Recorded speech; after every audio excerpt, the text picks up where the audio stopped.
So the Columbus Blue Jackets have been making trades for the past couple of days, and I figured Yarmo was going to keep making trades, so rather than have 6, 7, 8 videos for each of the trades Yarmo's going to be doing, I'll condense it all into one video. And so this is the video for all the trades that the Blue Jackets have made over the past 3 or 4 days. We're just going to go in order of the trades as they happen. So starting off, the Columbus Blue Jackets acquire Matt Duchene and Julius Borgman from the Ottawa Senators. In return, the Senators get Vitaly Abramov, Jonathan Davidson, first-round pick this year, and a conditional first-round pick next year if Matt Duchene resigns. Now, we all know what Matt Duchene brings. He's played a couple games with us already. He's played on the top line with Panarin and Atkinson. So I'm going to go a little bit into the prospects. Jonathan Davidson's playing in Sweden.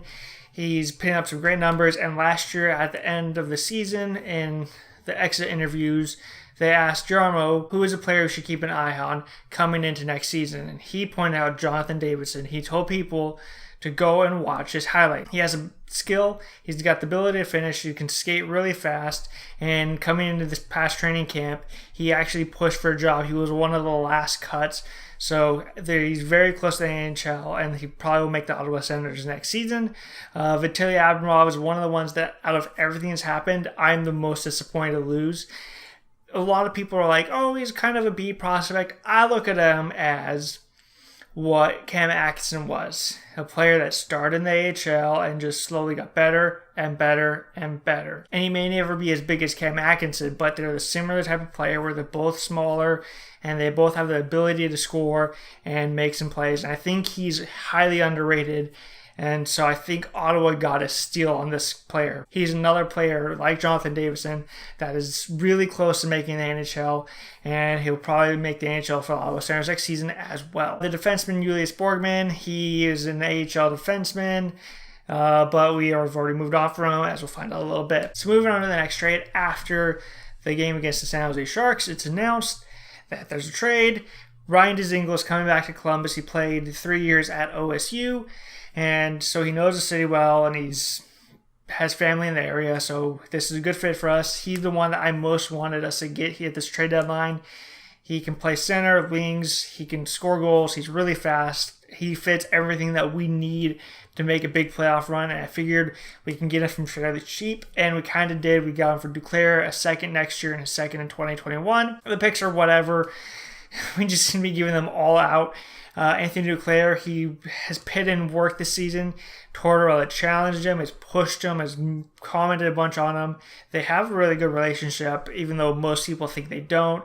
He has some incredible skill. He just has to figure out a way to bring it all together and harness it. And I think if he can do that in Ottawa, he'll be a very good player for them. Meanwhile, we pick up Dzingel. Like I said, he's got that skill, got the ability to finish. He's played along with Matt Duchene when he was with Ottawa. They're really good friends. And if we can sign Dzingel, maybe we can sign Duchene. And then if Panarin likes playing with him in the playoffs, we can sign Panarin. Who knows? But if we don't sign Panarin, that's fine. With Panarin and Bob most likely leaving, we're going to have some cap space available, and so we can't afford to re-sign Duchene and Dzingel. And so, yeah, it's going to suck losing that extra first where we re-sign Duchene, but him being a part of our team and helping us out, that pick probably wouldn't be the greatest anyways if he stays with us, and we have talent coming along. So if that talent comes along, plays with Duchene, we stay in the playoff picture, that pick would not be helping us out anytime soon. We have to continue to get better, and our prospects that we have, like Benstrom and Foodie and Texier, all have to continue to get better, continue to do their stuff, and who knows, maybe at the end of this year, they might come over for a little bit when their respective leagues are done. Hopefully they can come in, be an infusion, and with Dzingel and Duchene, hopefully we can get them re-signed, and we can continue to keep our core together and keep chugging along and keep pushing into the playoffs. So those were the two biggest trades, and they happened Friday and Saturday. Trade deadline today. We made a couple of smaller moves. We picked up Keith Kincaid from the New Jersey Devils for a 2022 fifth round pick. So the pick's kind of whatever. I'm surprised he didn't go for more because a lot of teams need goaltending, Philadelphia. But this is just an insurance move.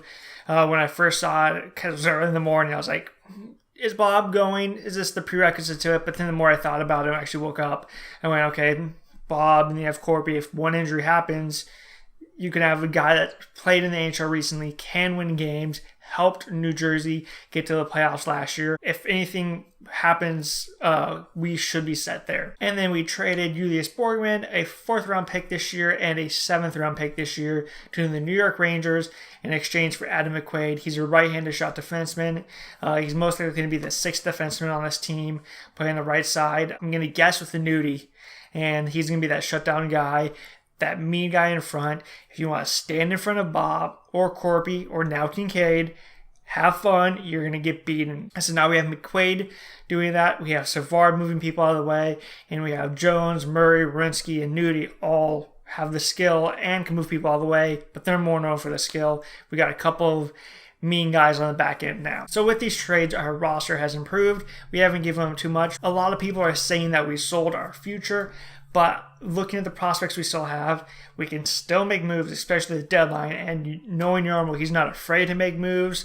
So hopefully everything works out. We make a long playoff run, and hopefully we win the Stanley Cup. So until next time, click like and subscribe, all that fun stuff. Until then, I will see you later.